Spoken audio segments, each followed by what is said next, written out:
welcome to the Jay Duke Show.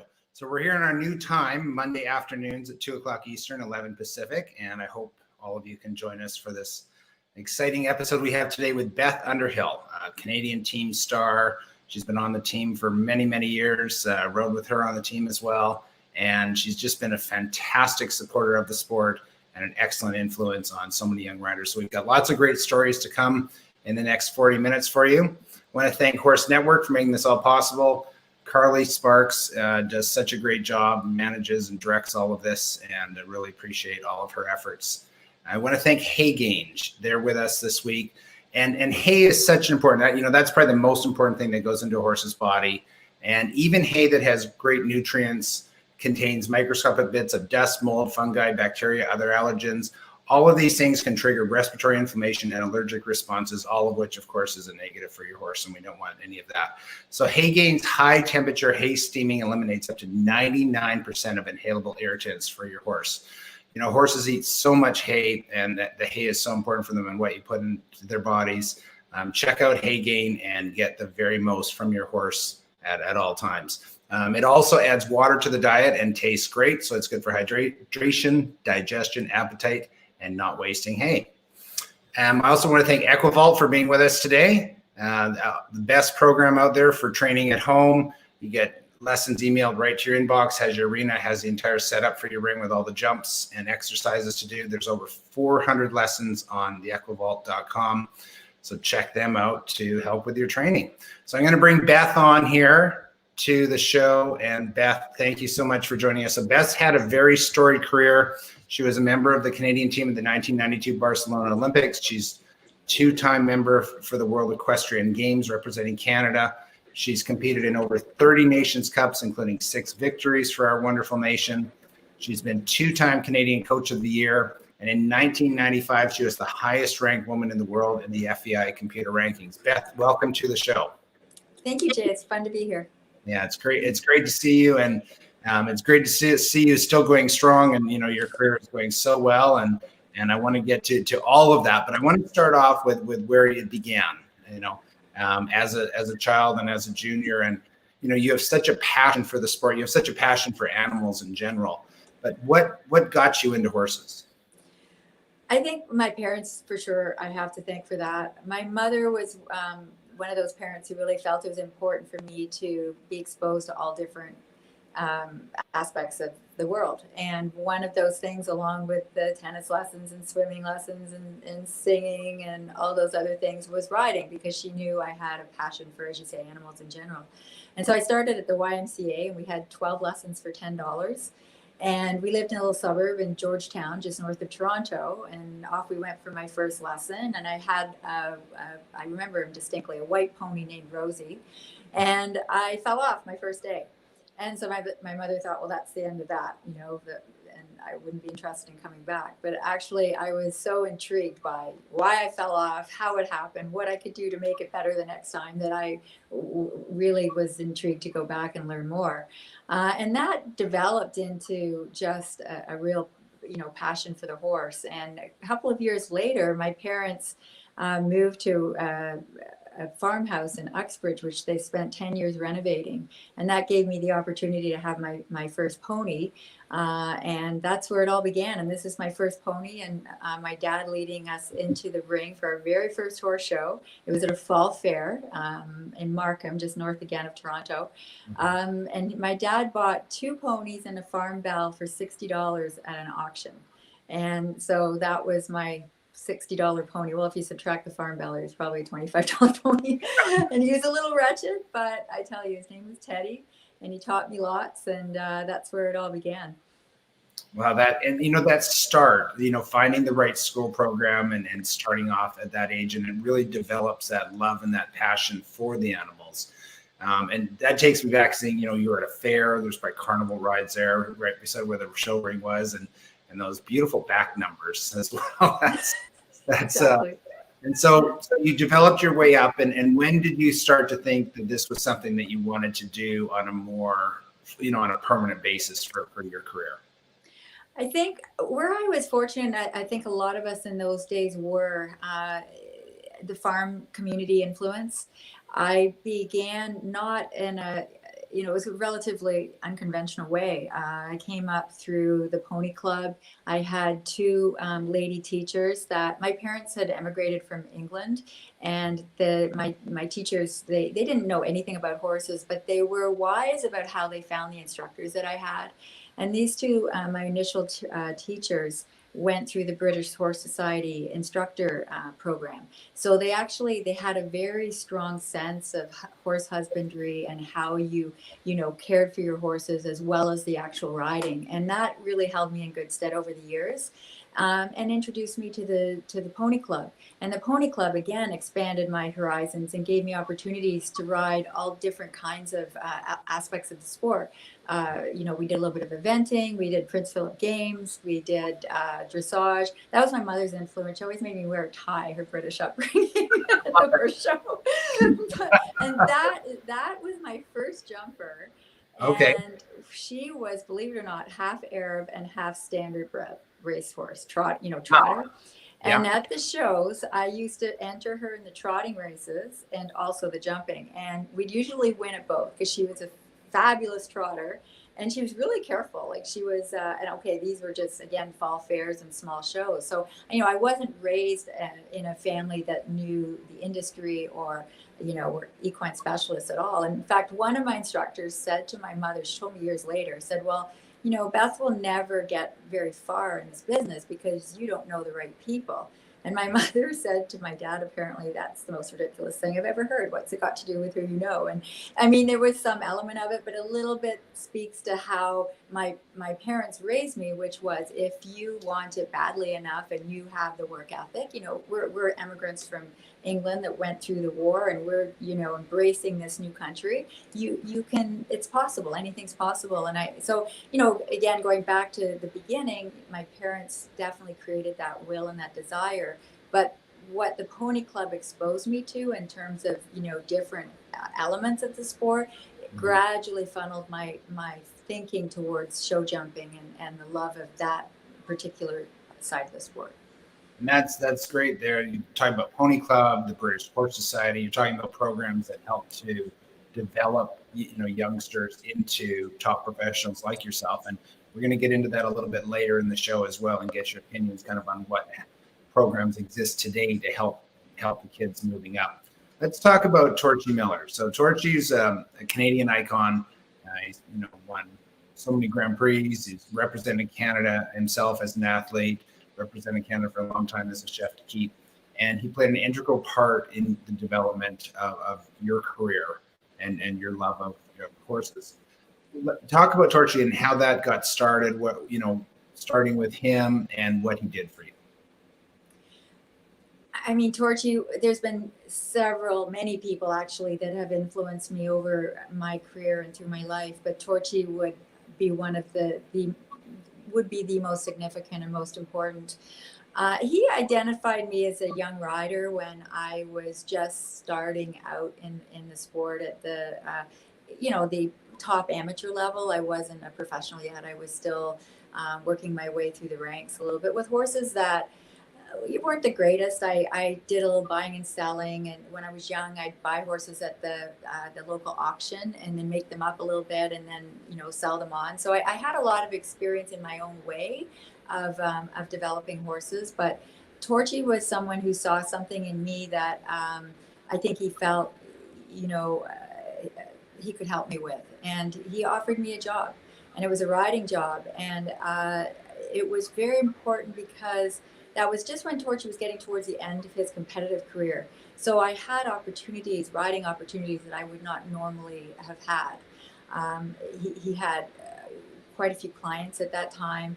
He had young horses that were in for training, and he gave me he was very generous in allowing me the time on the horses, the competitive mileage in the ring with these horses. So that was something that could not, been replicated any other way for me because we didn't have, the money to buy the horses that I needed to compete with. So that was my first step, and also not just the riding aspect of it, but for me, Torchy led by example. He was such a gentleman. How he carried himself at the horse shows, how he spoke to people, how he did business was something that I was acutely aware of.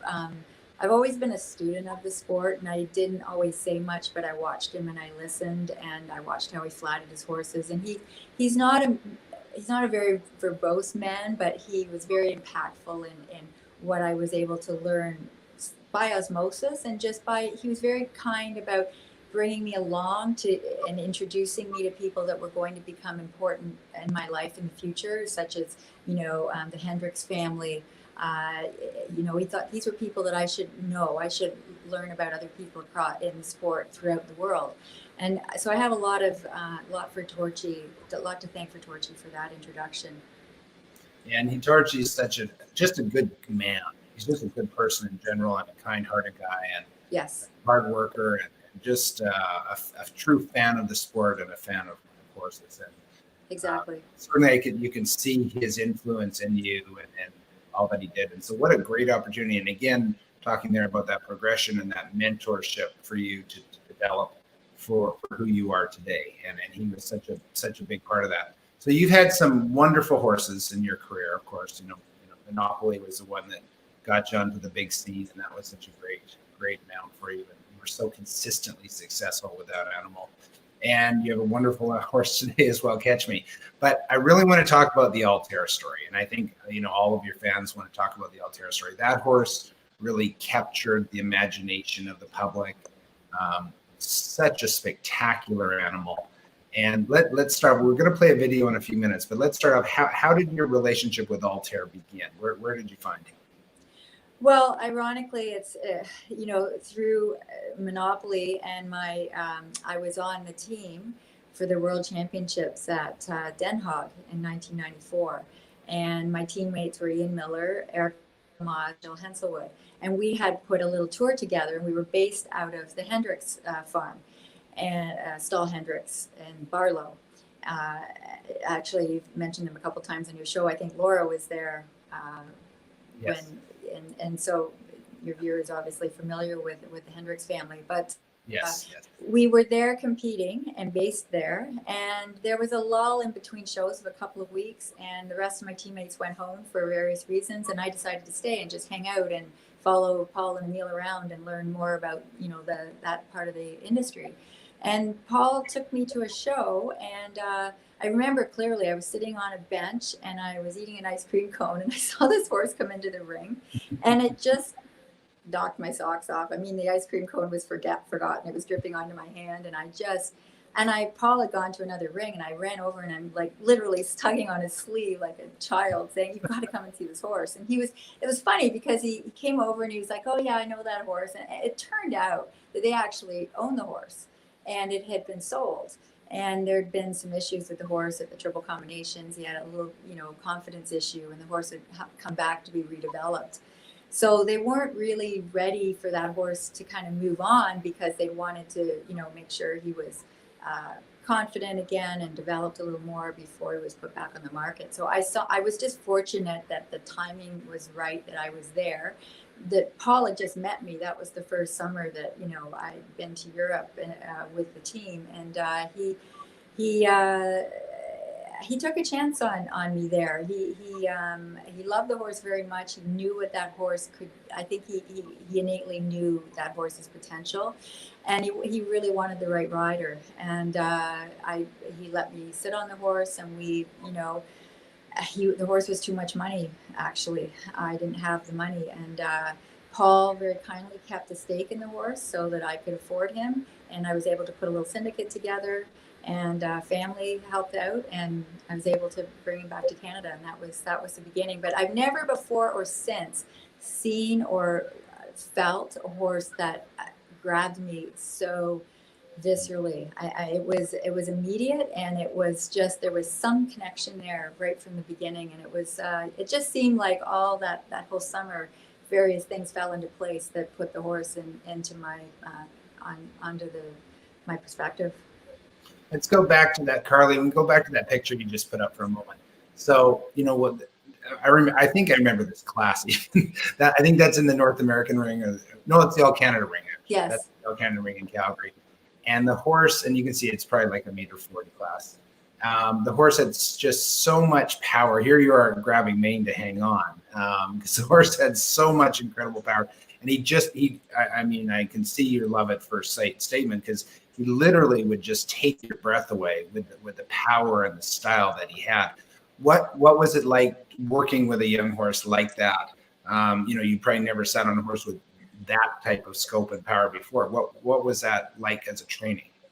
Well, that's right. And I would say I was I think he was probably 7 at that time. And that was his first time at Spruce Meadows. And as you say, you can see the incredible, power and the open hip there. And that was before we used any kind of boots to accentuate the hind end of a horse. So that was all completely natural. But I was very mindful, and Paul instilled this in me when I got the horse. He said, you must take your time with this horse. He said, you can't rush anything. And the reason where the horse had got into trouble, I think, at the beginning of his career was he was a horse, he was very keen, and he would drag you to the base of the jump. Then he was so careful, he would pull himself up and climb and land dead, and then have trouble getting out of the combination. So I spent a lot of time working, and plus he was a big horse. He was actually a little too big for me if you were going to, match the size perfectly. He was a very, very physically strong horse. So I had to really work on the flat, on the exercises I did to get him where he was responsive in a way that I could ride him, that worked for me and my style of riding. So there were times I would walk a course as we got a little closer to jumping bigger jumps, and I'd scratch because I didn't like the track, or the combination wasn't it was going to encourage him to climb or maybe get into trouble. And I never had an issue with him with a combination, but I was also very careful at the beginning where I took him and how much pressure I put on him. And like I say, if I didn't like the course, I would just, pass that one by. And I had a lot of people at that time say to me, why aren't you jumping him in the Grand Prix yet? He's so powerful. He's so talented. But my instinct, and also remembering what Paul had told me, was no, take your time. And when you get there, you're there. And that's really what those first 2 years were, very formulative years for him, and important that I didn't get it wrong. I knew I had to get it right. And he trusted me, and we grew and developed as we went along. But I was always very much in the forefront of my mind, was how to develop him in a way that kept him on my side. And that's such an important thing for everyone watching and training horses, is to take your time with them and really develop them properly. You can hear with Beth's statements there, the horsemanship that goes into that. We had a very similar thing 2 weeks ago. We had Gail Greeno was on the show. She was talking about Mr. T, and she actually pretty much said the same thing. She started jumping him and then had to back him down and take her time and do the flat work and spend a few years just developing those basics. So that's so key for every horse. And I think that every successful international rider is going to tell you that same story. So that's really great that you shared that with us. Thank you. So you're at Spruce Meadows now, and that was a few years later. You're in was it the Du Maurier at that time? I always get confused with it. Was the Du Maurier. Du Maurier at that time, I'm pretty sure. And so it's, it's $1 million class, and it's a beautiful day, and the crowds, there's 60,000 people there in the seats watching this. You go and we're going to play this round here in a moment for people, but you go in the first round before that class, and you knew you had a good horse, but what was it like, walking into the ring and then walking out with a clear in the first round of that Du Maurier? I mean, for us, that was the pinnacle of the year, was that event. And I have to say, without the Spruce Meadows venue, none of us of that era or now would have developed to be the riders that we are, because it taught you to be brave. It taught you, what you needed to create in a horse to jump in that company. So for that, I'm eternally grateful, and it made that horse's career, and it for sure made Monopoly's and mine. It was interesting because prior to that, the Du Maurier, we had the Nations Cup, and Altair jumped clean and just had he was a very careful horse, but he just had the top of the Canada plank, which was the last jump in the Nations Cup in the second round. And I remember Eric coming up to me, and he just said to me, he says, "You know what, you're set for Sunday." And I hadn't, looked at it in that progression, but it was a light rub. It was barely anything. He had the rail, but I tell you, Eric was right. He came into that Du Maurier very conscious of just being careful. And I knew that in the warm-up ring, like he just felt on his game. And he was a horse who grew with the crowd. And there were, 55,000 people. It was packed. So the excitement, it was electric. The crowd was electric. And that's something that shrinks some horses and riders and others make grow. And I'll be honest, I'd been competing there for some years at that point. So you learn to grow into that kind of pressure. But rarely do you go to Spruce Meadows the first year and knock it out of the park. I remember the first time I went with Monopoly, I think we had 4 or 5 down in the Derby, and then he went on to jump, 3 times second and won once. So it was you had to learn to ride in that venue. It was very different. It's like Aachen, that type of those natural jumps and that kind of atmosphere. So this was where Altair was, at the peak. This was where everything was expected. I had put a lot on my pressure on myself for this competition to go well. So, to step into that ring and feel that electricity was, I still remember it. It was incredible. Well, we're going to play the jump off of that. It's a 3-round event. So this is round 3. The horses have already jumped 2 rounds at, meter 60 to meter 70 jumps. And so this is the jump off, and you're up against René Tebel and Rodrigo Pessoa, correct? In that class Right. For the jump off. So let's do our round to remember, Carly.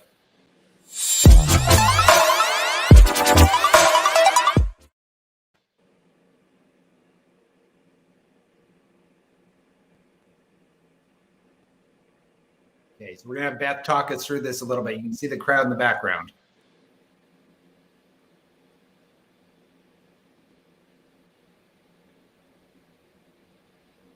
Are you with us, Beth? Can you hear it? Okay. Yeah, I can. So this was the first line. It was quite long. We did one less. Everyone was doing one less in the jump off. The thing with Altair was the time that he spent in the air. So I knew I had to be fast galloping across the ground because he did lose some vital seconds just with the power that he spent. You can see, especially at the Oxers, he spends an extra half a second each time. There was an inside turn here.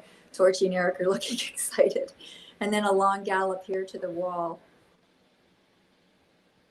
He's giving it all he has. And in hindsight, I think I needed to do one less step to the wall. I wrote it off my eye, but looking back at the tape, I think there was one less step there, and that would have given us a win, because I think there was only 0.2 of a second between him and René Tebel. But again, sometimes when your horse has given his all and done everything you've asked him to do and jumped with such quality as he did on that day, I was the only Canadian, in the second round and in the jump off. So it was, to carry that moment as well was something not to be forgotten. Yeah, it was a very, very special moment. And again, the crowds, and it was performances like that which just made in Canada such equestrian sport, such a sport, and brought fans out, day after day to watch that, because, and the way the fans in Canada get behind their riders was incredible. So thank you for that experience for all fans. So in a minute here, we're going to talk about Beth's present day and future, and all that she has been doing for the youth in the sport. And we're going to do that right after we hear a message from Haygain.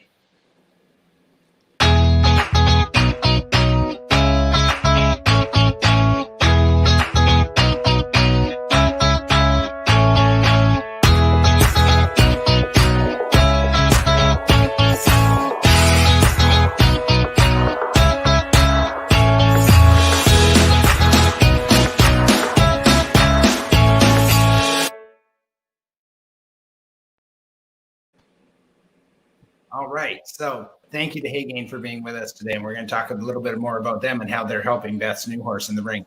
Let's talk about coaching in the sport. You mentioned, how you started off with the British Horse Society and with Pony Club and, with Torchy and all those steps that you've taken. And now you've been very involved in many youth programs nationally, and you have a string of young riders that have had great success. How would you talk to people about the importance of coaching? Because in this sport, there's some people that kind of like, I'm 19 years old now. I've had all the coaching I need, and I can just go do it on my own, and away I go. I think that's becoming less so the case, but there's still definitely that prevailing attitude amongst many young riders. What is your thoughts about how important coaching is to equestrian? I mean, I think it's critical, and I don't think it ever ends. And I think those of us that have been in the sport, like myself, for decades, you recognize how important people are along the way, as you say, as mentors and also as coaches.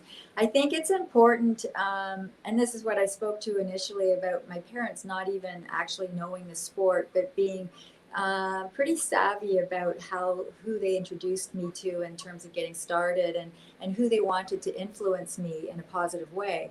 I think we have to take great responsibility for the coaches that we have. It's like you're not going to look up a doctor in the yellow pages. Do your homework. Go to the best that you can afford. And I did a lot of working student positions. I was a working student for Mark Laskin, our current chef de keep, for a year and a half. With I got some help with Hugh Graham when I was a young rider as a working student. So, there's always ways you can help to, influence your path going forward. And because we all know how expensive this sport is. But so I think, first of all, it's important to take that responsibility and do your homework. I think that as a country, we have to standardize our coaching a little bit better. Just because you put your sign up at the end of your driveway doesn't make you a coach. I think we need to make our programs more cohesive.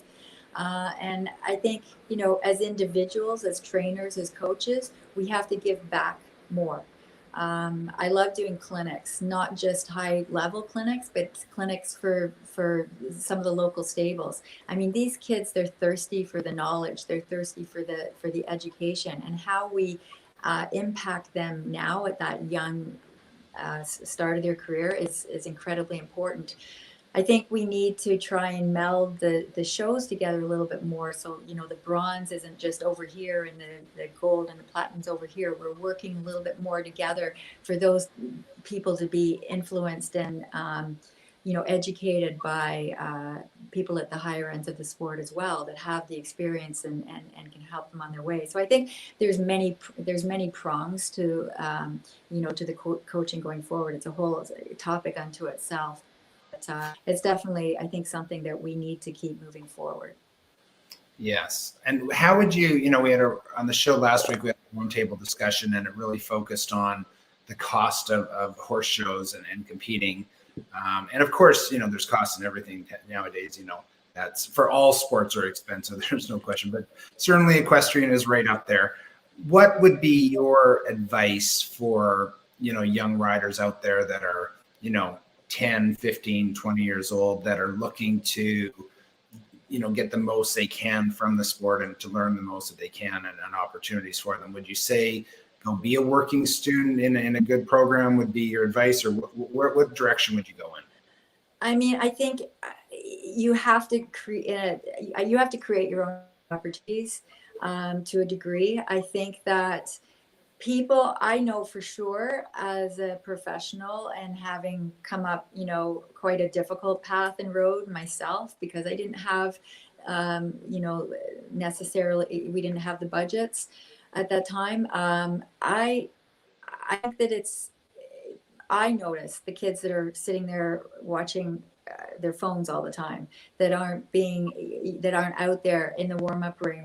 I mean, you've got a free education right there watching Ian Miller warm up for a Grand Prix, or at the Royal Winter Fair, or at Spruce Meadows. I mean, they're right there for you. So I think that I encourage people to be more creative in the opportunities that will come their way, and people notice. And if there's a young rider that's coming along that needs help or that needs a leg up, there's people out there to help you, but you have to have the work ethic. You have to have the desire to put yourself in a way that is going to, make people want to help you. So I think we have to take some onus on ourselves as well, and be aware there's programs out there that the provinces are running and that the federation nationally are running, that be very conscious, be very self-educated on what is out there that you can take advantage of. You are the third guest on the JDig show that has mentioned the negativity of cell phones to future riding careers. careers. And it's true. The time needs to be taken. Watch those warm-up rings. And, and I've said to people before, and I'll say it again, if you're at the horse show and you see Beth Underhill and you have a question, just go ask her, and people are always willing to help. And, don't be shy. We all had to do that at one point too. We all walked up to people we were a little bit awestruck of and said, hey, why are you doing that? And how can I learn how to do it? And you'll be amazed at the results. So you've had great results. You worked with youth in Canada. You had great results at the FEI children's and young riders levels. And in fact, I believe I read that you were the first person to ever coach to have a sweep at young riders as a Canadian coach. So tell us about that experience, because Young Riders is a fabulous competition. And what was it like working with the Stars of Tomorrow? It's very important to me to give back, and I do in all aspects of the sport. But for me, that was an area that was really at that time in need of a more cohesive program. What also really appealed to me was the educational side of things, not just the riding, but I did a seminar series that, introduced all different people, and from, stewards to course designers to vets to elite riders, to give kids an interest, first of all, because you can only speak to them so much. You need to, they need to, understand how people's journeys have got them where they are, and the importance of what a steward does. So they understand, listen, if you are told, you don't have the correct boots on your horse, talk to them about it. Keep educating yourself. So I tried to jumpstart that mentality and teaching them how to jog their horses properly, before an FEI event. Those are parts of the sport that, really appeals to me, that attention to detail, that having, again, it goes back to educating yourself and being aware of the rules and knowing what you need to do to accomplish the goals that you have set. So that aspect, the educational part of it, was something that, I really enjoyed. What it takes to be a team member, a lot of people think that it's, a right. I've done X, Y, Z in the ring, I should be on the team. Well, it's a privilege to wear that maple leaf on your saddle pad. And I want these young riders to understand that responsibility that they take on when they represent their country. So, how to behave as a team rider. And I think that as, many times I've been on the team, 99% of them have been so supportive and from my teammates, and we've leaned on each other. And as hard as it is, because you're riding as individuals a lot of the time, when you're actually in a team event, you pull on each other's resources, you support one another when it's not going well. You're out in the warm-up ring watching every one of your teammates. What can you do to help? Even if it's just, I saw a place where you could save a little bit of time going here, or, you need to ride this line this way. I mean, that's when you're talking about the access to that kind of information, what is out there and what we can pool and the resources we can offer these young people, I think, it needs to be taken seriously. So what would you like to see, specifically in Canada, but also in the United States, as far as improving that program of bringing the young riders along? There's the equitation division, which, has produced a lot of great riders. And there's been other ways too. We had Brian Maugray on, he never did the equitation. So, there's multiple ways of getting there. But what would you like to see happen to help the development of the youth in the sport get to where you are today? Like if Beth Underhill today is 15 years old, it's going to be probably an even more difficult route to get to the very top. So what would you like to see happen to help the young riders to be successful? I would like to see, the programs just be stronger and more definite steps to be taken, so that, and I think that for sure in my program, the Talent ID program that I began, that was the whole idea. You're starting with kids at the 12 to 14 years of age. We reintroduced the pony jumpers, which I think is a great, as you say, the equitation is fantastic as well. But we have to also watch that we don't, while we have the hunter division and the equitation, we also get these kids started, being competitive at a young age. And that's for me where, whether it was on my wretched Shetland pony or, at Prince Philip Games, or you had more of a wide education. And so I think getting the pony jumpers back again, and it's going to take time for that to develop the way, to make it a strong division. But I think that gets the kids thinking to be competitive, to be brave, to be, to be physical, more physical in the sport. So I think there's, like I said, many ways things need to change, but I think it's important that I start identifying these children with a definite path earlier on. 12 years old, this is where you should be from 12 to 14. Then you move up the ladder. I think we need to have programs in place that helps make that pathway an easier task. Because you're right, the sport is only getting more expensive. Somebody in the equation has to have the money to buy these horses and create the opportunities. But I think as a federation, we need to make that pathway very clear. And as individuals, as riders, we need to take more advantage of the people, the older guys like us that can help you, even if it's just in conversation, even if it's just saying, hey, can I walk the course with you? Like you say, don't be shy, take those steps. Put yourself in a position where you're going to be noticed, where people are going to want to give you opportunities, and don't be afraid to ask for them. Yeah, no, absolutely. And I think that's very well said about being varied with your training, and that when you're talking about walking to the international ranks for Meadows, first time I did that, I was 12 years old on my pony in the Pony Prix, and we were jumping, meter 25, meter 20, meter 20, 25 jumps. And so by the time I actually was riding at the international level, I'd been in there plenty of times, and you'd learn how to deal with those situations. And you're right, to create that aggressiveness and that toughness is so important. And I think it's also easy for, and that's a little bit driven also by our culture is, I want to get to the final horse shows of the year. I need points. So you're going to stay in your own backyard. You're going to stay where you feel comfortable. Put yourself in situations where you're not comfortable, because that's the only way to thrive. That's the only way to learn. And it's not going to always go well. You're going to you're going to make mistakes. You're going to have rounds that are, for most, that's our sport. I mean, you're going to lose more than you win. So but you need to keep moving forward, and you need to keep putting yourself in situations that are uncomfortable, and because that's how we learn. Well, you are such a great horse person, and your knowledge of horses just comes through with every statement that you make, and horse health is such a big part of it.